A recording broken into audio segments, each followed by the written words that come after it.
Hello दोस्तों, स्वागत है आपका A to Z स्टोरीज पर।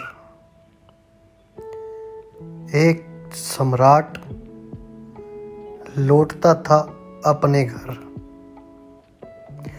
सारी दुनिया की विजय यात्रा कर कर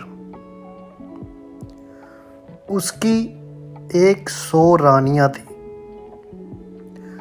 उसने खबर भेजी कि जिसे जो चाहिए वे मैं लेता आऊंगा।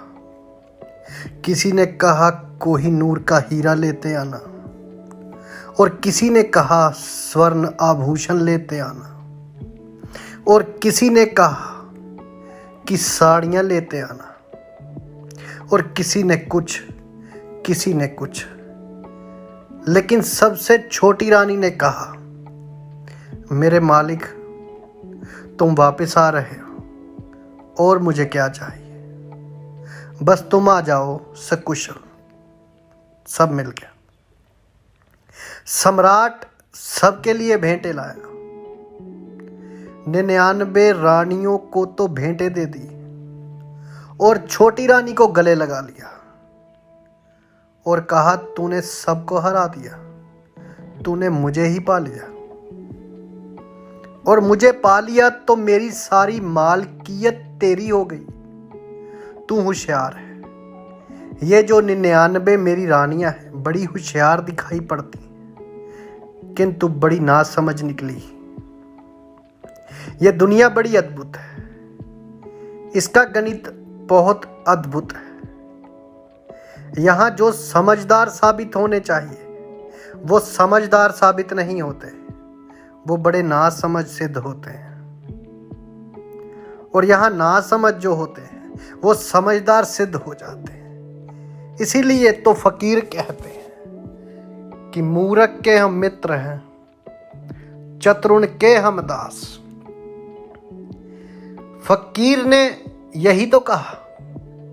परमात्मा ने तुमसे कहा कि तुम्हें क्या चाहिए।